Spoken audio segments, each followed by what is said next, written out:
I would just give a quick summary of my struggle instead of like a Woo Child Wednesday for this week. Then we'll be back to the regular schedule program next week.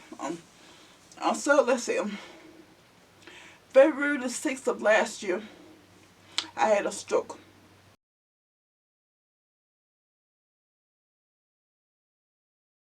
And in my sleep. So I went to bed that night. I don't remember feeling bad. I don't remember having a headache. I don't remember anything. I just went to sleep thinking I was going to get up and go to work tomorrow. I'm going to tell you what my friend told me happened.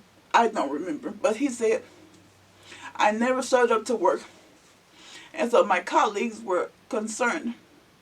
And so they sent someone to my house because they knew that was not like me.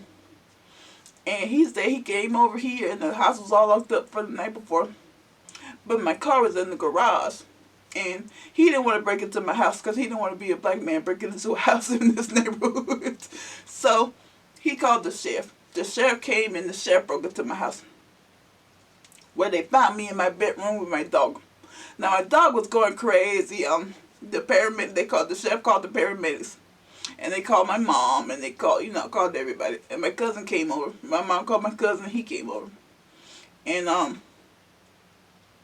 And they came and got me and took me to the hospital where I stayed there.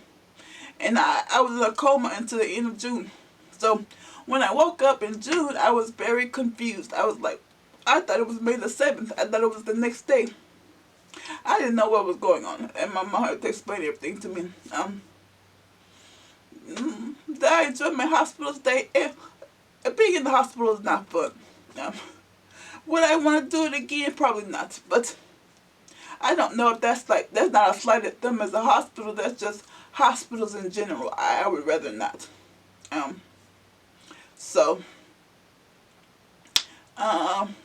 I stayed in the hospital till July the 13th. I came home that day, July the 13th. And I had to relearn how to walk and relearn how to talk. And for whatever reason, I started talking and I have an accent. And I know it doesn't sound like I'm from Alabama, but I am. And I asked the doctor about that and he said, it's just going to sound that way. So I guess I would just have an accent for no reason. It's the way that I started talking, and it's just, I'm not trying to do it. It just comes out that way. I had a wheelchair when I first came home, and then I got out of the wheelchair, and then I was on a walker, and then I was on a cane, and then I was just walking. I thought I was going to end up in the wheelchair forever, because they kept on saying they didn't know, We don't know, it's going to take time. We don't know, it's going to take time. That's all they kept on telling me, and that's all I had to go on, and that was very frustrating for me. It really was. I wanted somebody to tell me 6 months you'll be walking. At least then I would have had something to work towards. Them just telling me they don't know, that didn't help me. That didn't make me feel no better. So there's that. I did all that, and I took my driver's test, which I told y'all about. And I had to have surgery on my eyes because my left eye kind of was looking over here, and I couldn't control it. And so they had to fix it, and I had surgery. So that was scary. I was afraid I wasn't going to wake up. That was my thing. I did not want to be put to sleep because I didn't want to have to wake up. Because the last time I went to sleep, I slept for 2 months. I don't want to do that again. So I was not a fan of having the surgery, but it had to happen in order for me. And I think it has made a difference. My left side is my weaker side, and so anything that I do with this hand shakes. It doesn't just shake on its own, as you can see. But if I try to grab something or hold something or do something with my left hand, it shakes. And I know this, so I try not to just grab stuff with my left hand because I'm going to drop it. It was way weaker than this. It's worked its way up, so I'm hoping it's going to get better. They couldn't tell me that either, if it was going to get better or not. They just said, keep using it and we'll see. And I know that sometimes people cannot use the whole side of their body. So I'm grateful that I'm able to do that, even if it is not as good as my right side. I had to cut my hair off because I had all those tubes and stuff in my head. I had a trach, and that is what this is. It's healed now. but I had a hole in my throat to help me breathe. What else? I think that was about it. And we're coming up on a year, which is crazy. It doesn't seem like it was that long ago, but it was. And I'm back at work, doing my work and all that stuff, and I drive to work, and it's great. The anxiety has kind of passed. I think I just had to get used to driving again, which I am now, and I'm thankful for. My mom is still living with me. She's probably gonna leave soon, cause I really do everything by myself. I cook and clean and to go to work. I really don't need help with anything. Next month they're supposed to have me go to a head shaking clinic, which I don't shake my head. But I did in the beginning. Apparently when I was in the hospital, I was doing this all the time in my sleep.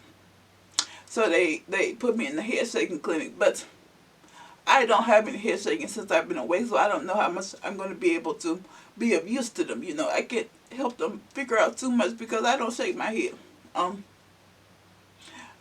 Having a stroke at 40 is weird. I would not wish it on my worst enemy. It's just a lot, I really learned a lot about myself through this process. I learned that I'm a lot tougher. I used to talk tough all the time, but I really am tougher than I think I am because this was really hard. And I just did not know how it was going to end. Thankfully, we're getting back to some normalcy, which I need. It makes me feel better. And I recorded this whole process because I wanted to be able to look back on where I come from. Because sometimes it's hard for me to see my progress. Sometimes I forget where I come from. And so the videos are just a way for me to go back and see, oh, you sounded terrible. Oh, you've come so far. Just for me, And I want to help you. If anybody that's young has a stroke, hopefully these videos will help you. Or even if you haven't had a stroke, because I made a video about having somebody in your life over your things. Because I did not have that, and I probably should have. Because nobody knew how to do anything when I got sick. So that doesn't happen to you. You probably want somebody to be over something, at least know how to have access to it. It's a good idea. So even if you've never had a stroke, you need to do that, especially if you live by yourself. People are not going to know where to even start, And so giving them a heads up could be helpful. And it probably would have made things go a lot easier with me if I had done that. But I didn't know. I've done that now, but I did not know before.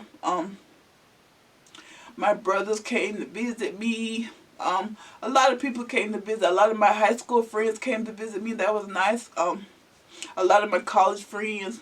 And that was nice.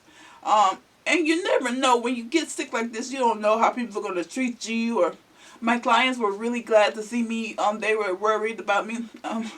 I was so worried that they were going to think that I just abandoned them. But they understood. They knew what was going on. And so it's been pretty okay. I'm slowly getting my life back, thank God. I am a creature of habits. I like for things to be the way they are supposed to be. I do not adjust to change very well. So this has really been hard for me to try to get all this stuff, I just want to get back to my life. I just want to get back to doing what I was doing before. Me and my friend are going to bring back our podcast. If you want to check that out. I don't know when we're going to start back doing it. Because we were doing it at the time, but then I had the stroke, and so we and that's where, if you're somebody that watches our podcast, that's where it went, is because I had a stroke. It was just kind of one of those things. But yeah, if there's any questions that I can answer that I may not have said in this video, just leave them down below and I will answer them. I think I covered everything. I mean, that's pretty much it. It was just a sickness. It's kind of like getting COVID. It lasts a long time, and then you try to recuperate after and try to figure out what you're going to do, It's not something I ever want to do again. I'm going to do everything I can to avoid another stroke, which the doctors told me. They gave me a cholesterol medicine, even though my cholesterol is not high.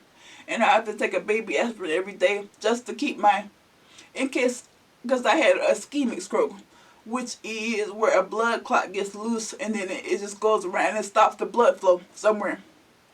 And so because of that, the baby aspirin is supposed to make my blood clot better, so that this will not, hopefully, this will not happen again. I hope not. I never want this to, I never want to go through this experience again. It was not, it's been made better by some people. It could have been worse. I know that it could have been worse. It absolutely could have been worse. I joined a stroke ready after this. Just other people who understood, and their stories are horrible. Some of them are, 2-3 years out, they're still not able to live by themselves. So thankfully my stroke was not, the impact was not as bad. It's been frustrating, but I am very glad that it's gone the way that it's gone. Because I honestly do not know what I would have done. Or how it would have been. I would like to think that I would have got through it, but I don't know. Thankfully, we did not have to find out. But if you have any questions, just leave them down below and I will answer them. This is like my definitive, now that it's kind of getting to the end, I can tell you about all of it, stroke story. I couldn't really do that at the beginning because I didn't know where we were going. And now that I can see the light at the end of the tunnel, I thought I would come and just talk about it as a whole. So if you have any questions that I can answer, you can leave them down below. Otherwise, I will see you guys next week.